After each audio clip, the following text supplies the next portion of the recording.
Et évidemment, je vous dis bonjour, très sincèrement. Il y a une étude qui m'a interpellé de Barry Bagot, ce frère qui régulièrement, tous les mois ou tous les 15 jours, je ne sais pas exactement, il envoie une étude.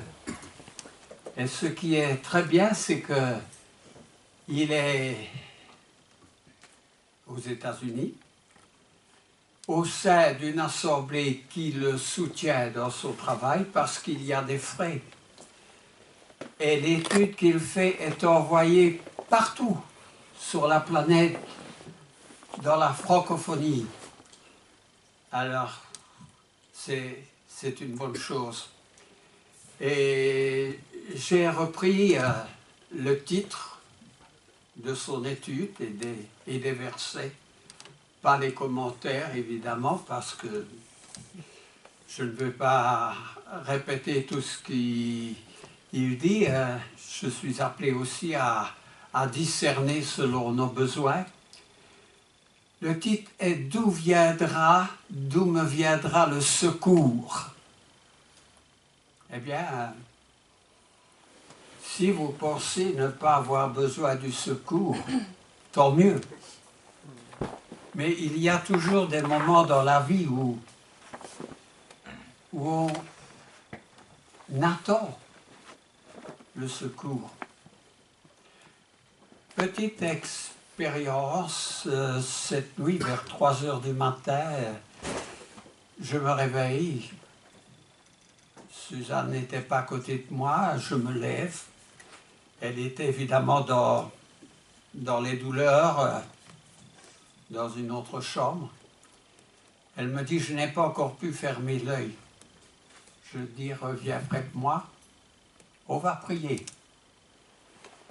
Je pensais d'abord prier seul, mais je me dis non. Nous sommes un couple, on doit être ensemble pour prier. Donc j'ai prié pour la santé de Suzanne. Et dans la prière, j'ai dit à l'Éternel, Seigneur, je vais demain prêcher pour toi, d'où viendra le secours. Mais maintenant, le secours, on en a besoin, parce qu'elle est dans la douleur. Alors elle est venue près de moi, elle s'est endormie, moi je ne pouvais plus dormir. Mais pendant quelques heures, elle s'est endormie. Alors, hier j'avais écouté quelques émissions. J'ai passé d'une chaîne à l'autre chaîne. Je n'y étais pas très accroché parce que partout ce sont des débats politiques. Des gens qui sont toujours insatisfaits sur le plan des pays. Il semblerait que ce qu'on appelle la ligne rouge ne soit plus respecté. On sort des conventions que l'on a faites. On parle de guerre, de bruit de guerre et du nucléaire. Et j'entendais qu'on parlait du nucléaire parce qu'il n'y avait pas quelque chose de plus fort que ça. Nous savons que la force, comme chante le cantique, la force se trouve dans le Seigneur. Alors, là, je dirais qu'il n'y a pas plus fort que ça. La force est dans, comme le cantique le dit, la force est en Christ. Et c'est bien comme ça. Et puis, une autre chaîne parlait de toutes les catastrophes qui surviennent avec les intempéries, avec les tsunamis, avec les requins qui, évidemment, font des humains leur proie. Intéressant à entendre, mais rien vraiment, sinon de plonger notre cœur dans un esprit négatif. Alors, il y a des choses qui sont positives. Il y a certaines occasions où le Seigneur est, nous allons dire, occupé ailleurs. Il dit cela dans le livre de Daniel, quand l'ange est venu et oui, j'ai entendu ta prière, mais nous étions occupés ailleurs. Donc, il y a des circonstances, beaucoup, nous avons besoin de la patience de Dieu. Et puis, un des versets les plus marquants est celui qui a été lu dans Ésaïe 41:10, où Dieu dit « Ne promène pas des regards inquiets, je suis avec toi. » Oui, mais est-ce que ça nous suffit? Est-ce qu'on réalise que Dieu est avec nous? Et puis lorsqu'on va dans sa parole, il y a beaucoup de versets, et surtout de Paul, qui sont vraiment des versets émis avec beaucoup de réflexion. Et on se demande quelquefois, est-ce que Paul n'est pas dépassé dans ses pensées? Quand nous examinons le plan de la rédemption, l'intervention de Dieu, il y a une forte intervention de Dieu dans l'alliance ancienne.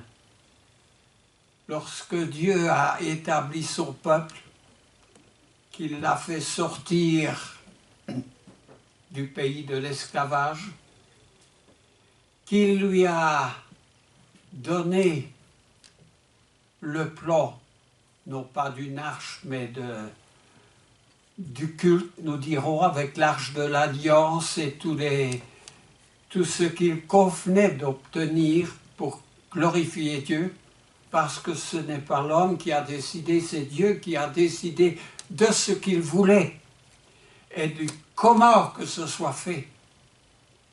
Alors qu'est-ce qu'on trouve là? Ils sont sortis d'Égypte, ils n'étaient incapables de ne pas faire grand-chose, et Dieu leur a donné les dons miraculeux du Saint-Esprit. Ah, nous pensons que ça ne se trouve qu'au jour de la Pentecôte pour l'établissement de l'Église. Eh bien non, à ce moment-là, il a donné des dons miraculeux temporaires. Parce que dans le Nouveau Testament, quand nous allons pour les dons miraculeux, on a une grande confusion parmi les croyants du monde quand on dit que c'était temporaire. Mais dans l'Ancienne Alliance, c'était temporaire, et dans la Nouvelle, c'est temporaire.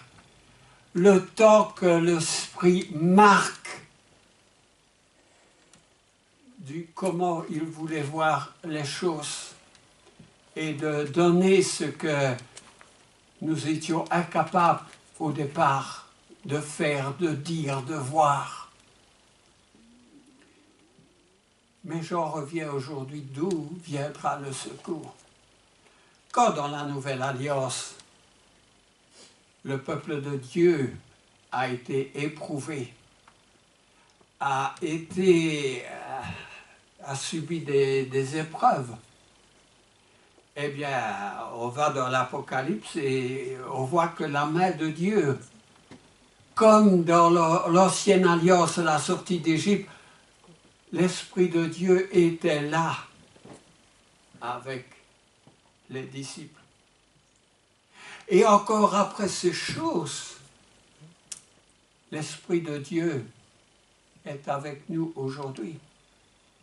Parce que Jésus a dit à la fin de son ministère, « Je ne vous laisserai pas orphelins, je vous enverrai l'Esprit. » Et après que Jésus est remonté au ciel, l'Esprit a été là dans les apôtres pour établir les choses telles qu'elles devaient être. Alors aujourd'hui, dans beaucoup de versets, nous avons le rappel de l'Esprit Saint. Alors je reviens tout de suite, d'où me viendra le secours. J'ai ici une petite histoire qui a ce qui peut être marquant, c'est une histoire vraie. Moi j'aime bien les histoires vraies. Alors c'est une histoire qui se situe dans un homme, avec un homme, et cette histoire date de 1740. 1740 jusqu'à 1826. Vous voyez, c'est très loin. Alors cet homme s'appelait Jean-Frédéric Oberlin. Oui, c'est un ancien nom. Et il était encore un jeune candidat au ministère.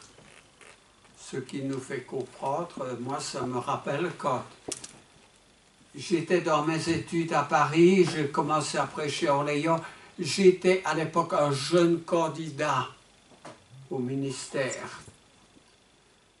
Alors, il se dirigea par la montagne vers sa future paroisse.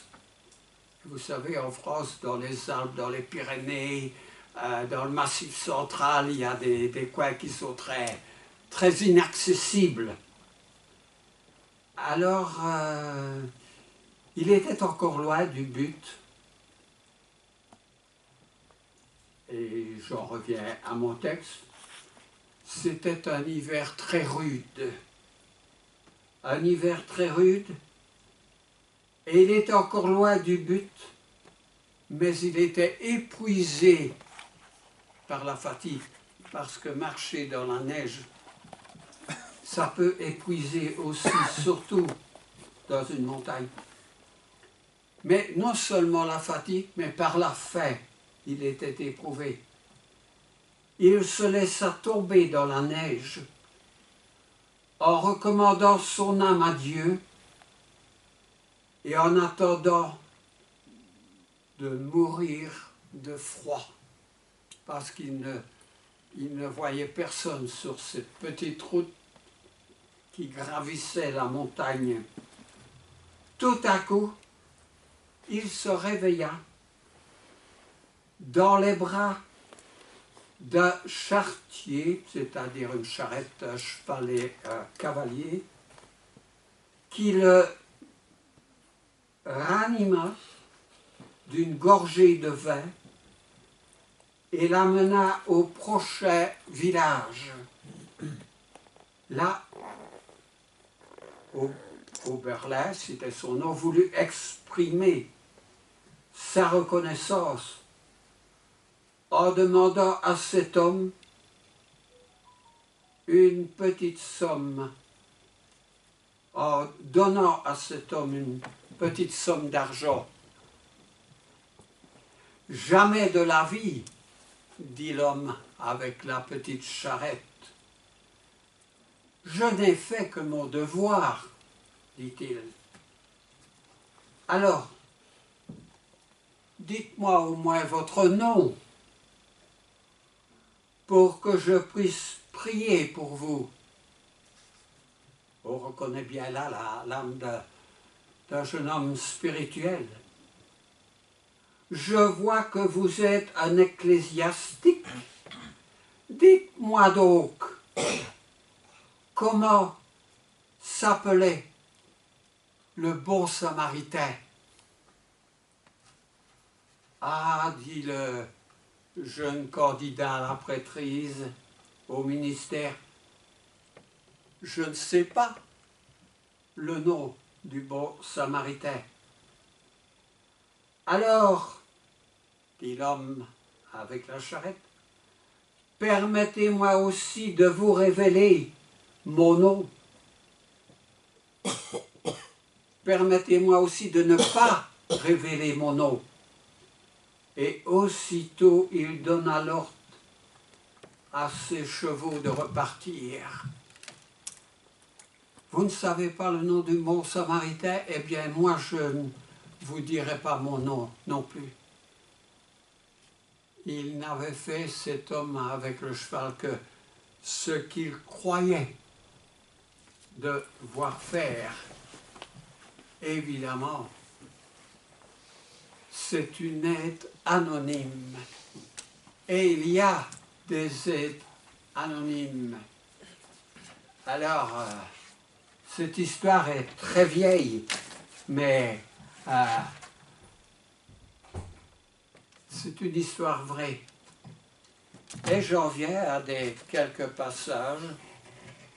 Quelques passages d'abord où l'apôtre Paul dit en Philippiens, n'oublions pas qu'il est en prison lorsqu'il écrit Philippiens, en Philippiens au chapitre 4, 11 à 13, que notre frère va lire, où Paul dit « J'ai appris à être content dans l'état où je me trouve ». Donc Philippiens 4, 11 à 13.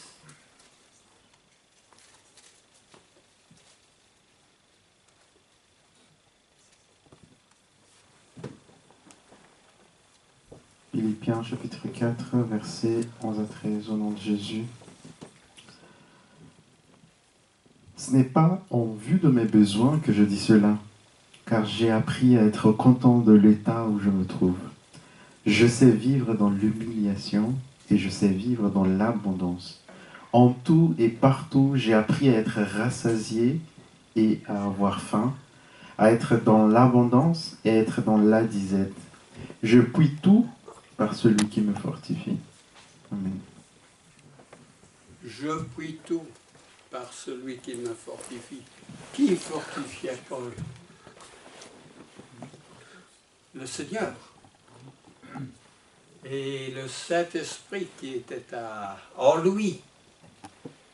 Mais Jésus nous dit aussi, prenez courage, parce que tout le monde n'a pas nécessairement la même force que l'apôtre Paul, d'apprendre à être content en toutes circonstances. Jésus dit en Jean, au chapitre 16 et au verset 33, alors écoutons ce que Jésus dit là. Je vous ai dit ces choses afin que vous ayez la paix en moi. Vous aurez des tribulations dans le monde, mais prenez courage, j'ai vaincu le monde. Amen. Prenez courage. D'où me viendra le secours, mais il faut aussi, de notre part, entendre les paroles du Christ. Prenez courage. Et ce n'est pas toujours évident de prendre courage. Si on analyse ces paroles, il y a 3 possibilités qui viennent à notre esprit. La première, c'est que non seulement Jésus dit « prenez courage », mais aussi que nous sommes fortifiés, rendus forts par l'Esprit. Et je pense bien que c'est une réalité. Parce que j'en connais qui n'ont pas l'Esprit et leur condition est déplorable. Fortifiés par l'Esprit. En Galates, au chapitre 5, nous allons voir quelques versets qui nous exhortent à marcher par l'Esprit. Galates 5, les versets 16 à 24. Je dis donc, marchez selon l'esprit, et vous n'accomplirez pas les désirs de la chair. Car la chair a des désirs contraires à ceux de l'esprit, et l'esprit en a de contraires à ceux de la chair. Ils sont opposés entre eux, afin que vous ne fassiez point ce que vous voudriez.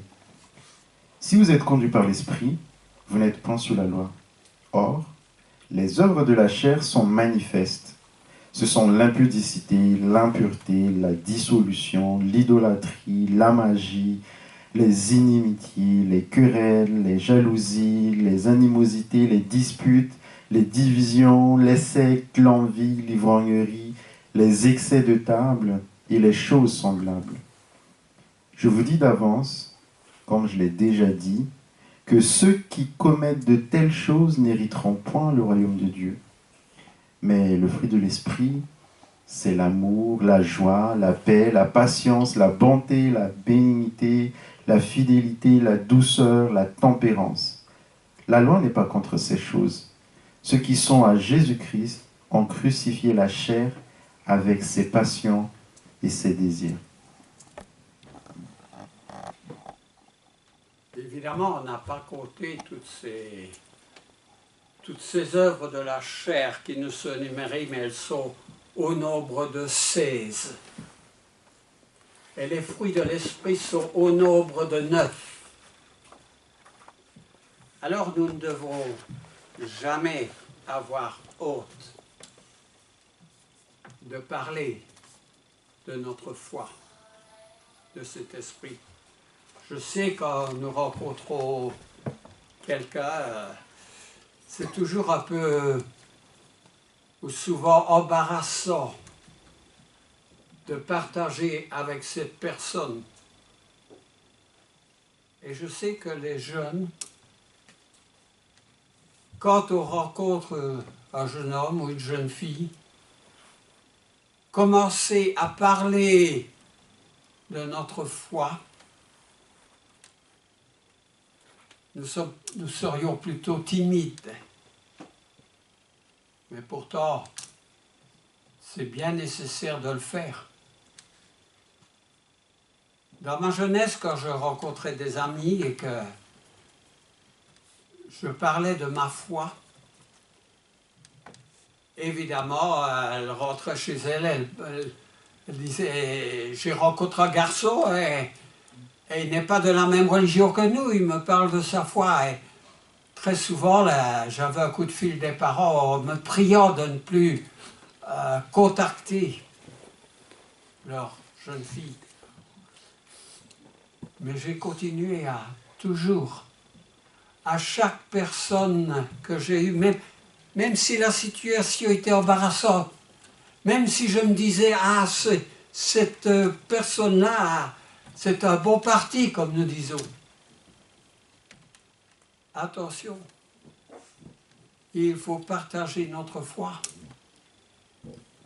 Jusque la réponse à la prière, le Seigneur a mis quelqu'un sur notre route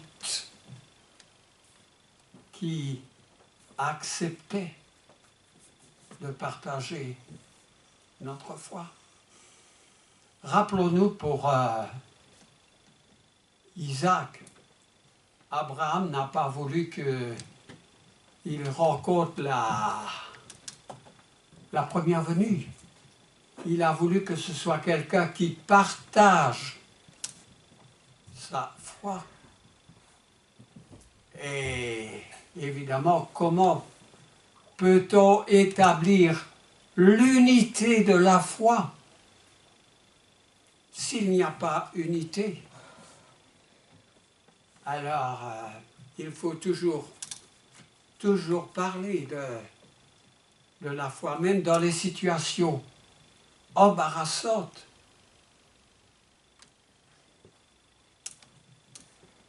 Mon médecin cancérologue, qui est iranien, j'ai pris une Bible en iranien et je lui ai donné. Toujours, il faut partager sa foi et prier le Seigneur après la remise de quelque chose de spirituel. En Éphésiens au chapitre 3, Et les versets 14 à 19 nous exhortent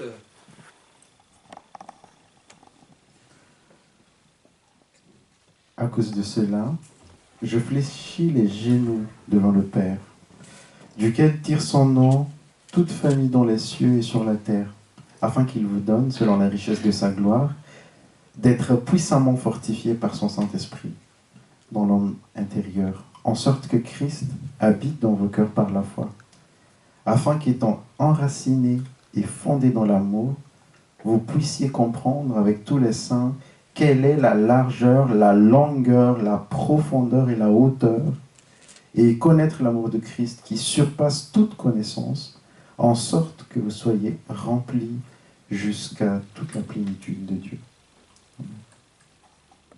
Alors là, il cite combien de dimensions?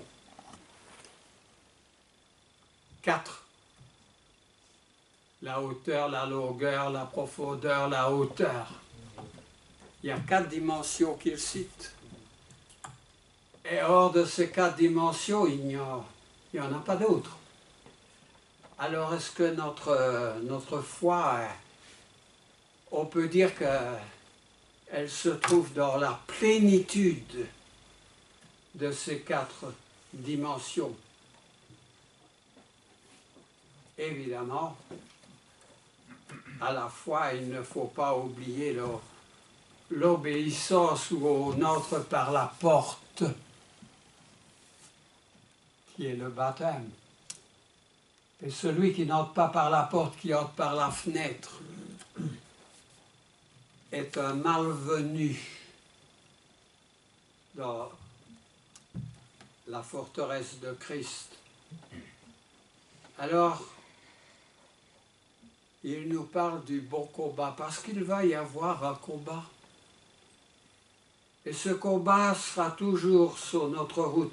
En 1 Timothée au chapitre 1, à partir du verset 18 à 20, Paul va nous exhorter à combattre ce bon combat.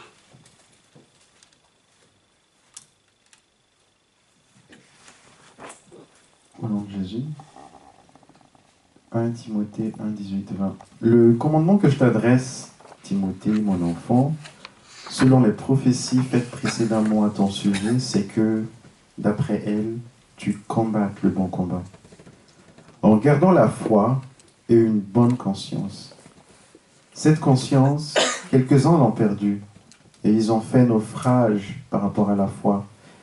De ce nombre sont Hyménée et Alexandre que j'ai livrés à Satan, afin qu'ils apprennent à ne pas blasphémer. Oui, ce sont des paroles fortes. Il parle de 2 personnes qui n'ont pas résisté au diable. Et l'apôtre Paul nous dit, je les ai livrés à Satan.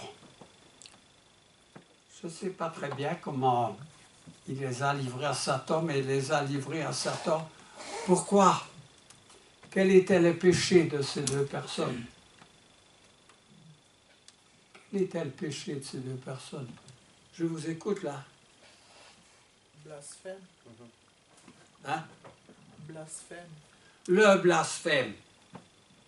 Alors, qu'est-ce que c'est que le blasphème? Quand on va au dictionnaire, le blasphème, et je crois que je l'ai écrit peut-être là à côté de ton verset,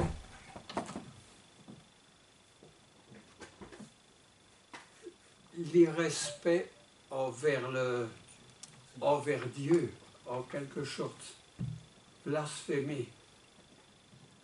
Et le blasphème est quelque chose qui est tout à fait à éviter, n'est-ce pas?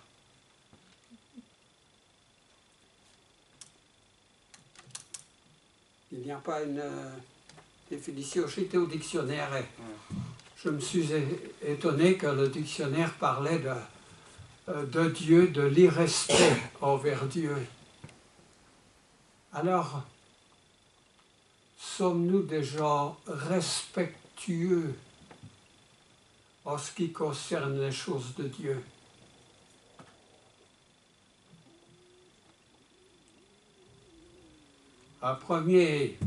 Une première constatation, et je peux bien la faire parce que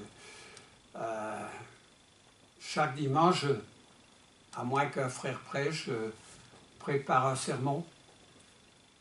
Mais il y a beaucoup de personnes qui sont là un dimanche sur deux. Je ne parle pas de ceux qui travaillent, de ceux qui habitent très loin. Mais il y en a beaucoup qui prennent l'habitude d'être là un dimanche sur deux. Eh bien, vous savez, dans le temps de la loi, dans l'alliance ancienne, on ne pouvait pas, le jour consacré à Dieu, s'éloigner à plus de 5 kilomètres de sa maison. Ah oui, si on ne pouvait pas faire n'importe quoi le jour consacré à Dieu. On en a trouvé un, ce jour-là, qui ramassait du bois pour faire du feu, pour cuisiner probablement. Et cet homme a été lapidé, il a été mis à mort. Ça nous montre bien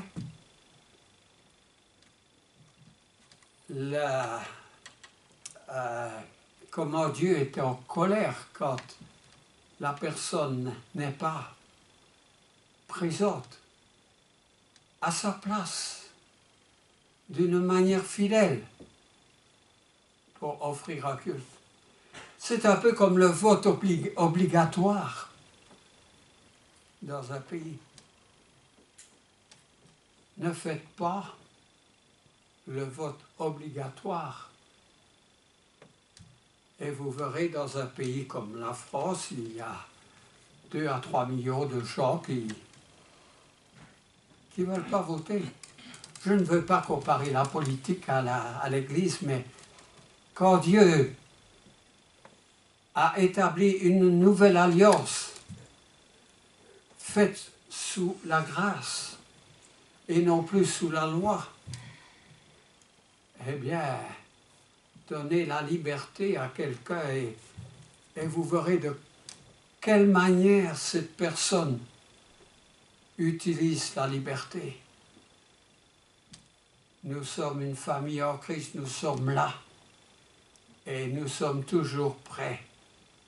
Lorsqu'il y a nécessité de nous assister, de nous aimer, de rire avec nous, de pleurer avec nous, cette personne ne doit pas se trouver à 10 000 lieues.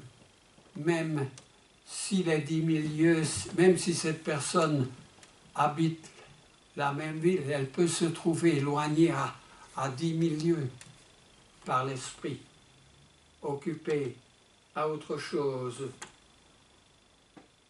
Marcher d'une manière digne.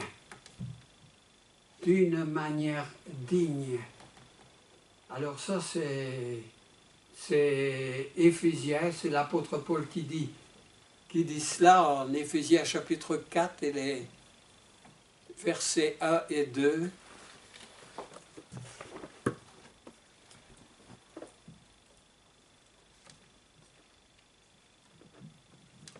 Éphésiens 4, 1, 2. Je vous exhorte donc, moi le prisonnier dans le Seigneur, à marcher d'une manière digne de la vocation qui vous a été adressée, en toute humilité et douceur, avec patience, vous supportant les uns les autres avec charité. À marcher d'une manière digne de la vocation qui vous a été adressée. Alors oui, nous devons marcher d'une manière digne, en dignité. En 1 Pierre, au chapitre 5, les versets 8 et 9, Pierre va insister le pourquoi nous devons marcher de cette manière. Parce que, dira Pierre, il y a un adversaire, vous avez un adversaire. Soyez sobres, veillez. Votre adversaire, le diable, rôde comme un lion rugissant, cherchant qui il dévorera. Résistez-lui avec une foi ferme, sachant que les mêmes souffrances sont imposées à vos frères dans le monde.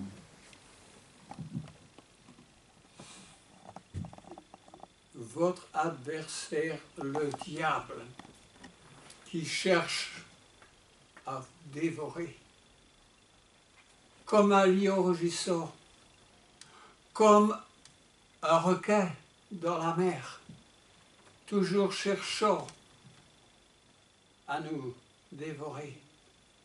Alors résistez-lui avec une foi ferme.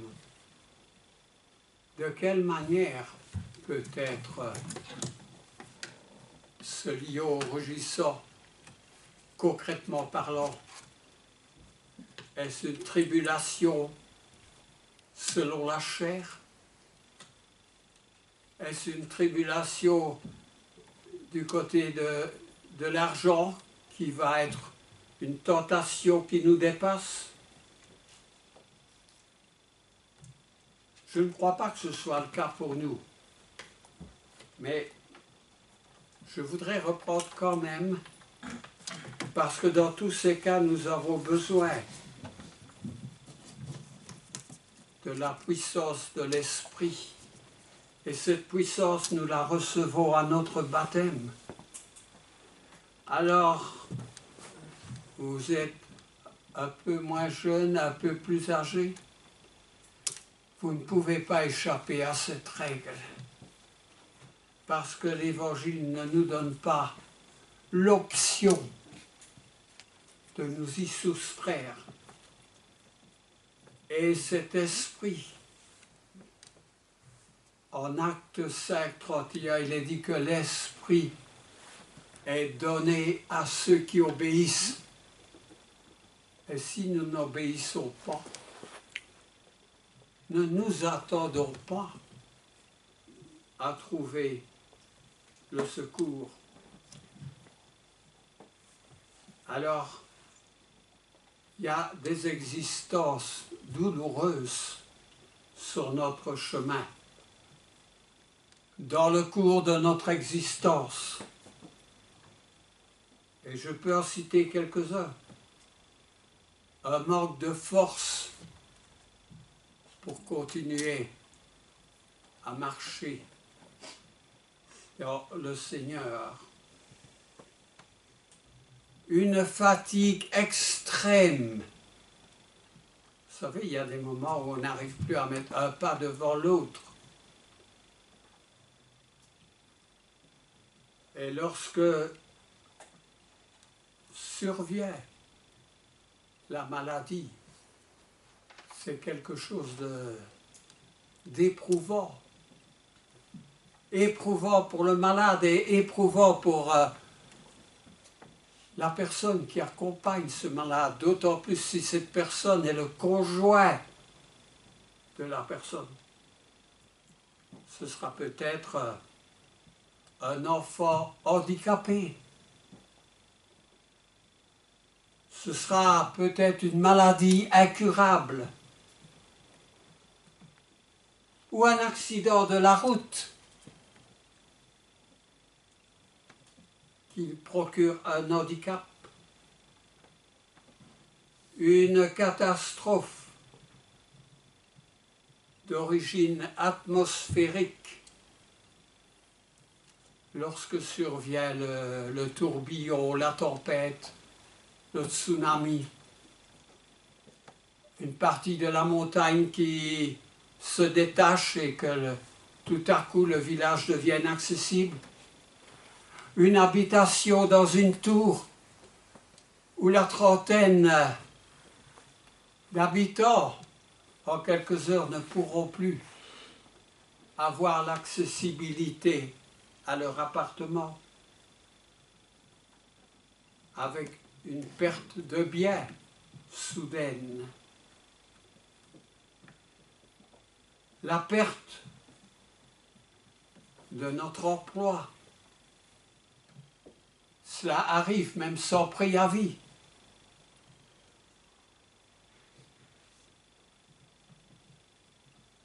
La perte due à une guerre qui éclate et qui nécessite un déplacement. Je me souviens quand j'étais jeune, quand j'étais petit, il y avait la guerre et quelquefois en pleine nuit, on nous réveillait, il fallait sortir de notre maison, aller se rendre chez des amis de la famille ou quelque part ailleurs. Le danger était imminent. Mais ça peut être aussi pour la personne qui a besoin de soins. Les soins sont coûteux. C'est une opération pour laquelle l'assurance est dépassée. Le remplacement d'un rein, par exemple. Alors, ça peut être, dans le cas des maladies éprouvantes, un AVC qui nous prive de la parole, nous occasionne une paralysie ou d'autres choses semblables. La perte d'un enfant, la trahison d'un ami, la trahison d'un conjoint qui procure le divorce. Mais Jésus dit, vous aurez des tribulations dans le monde, mais prenez courage. C'est un verset que je répète en terminant. Prenez courage, j'ai vaincu le monde et je vous ai dit ces choses afin que votre joie soit parfaite. Que le Seigneur soit avec nous tous et surtout pour les jours qu'il nous reste sur cette terre afin de garder notre fidélité, notre vaillance, notre foi. Amen. Amen.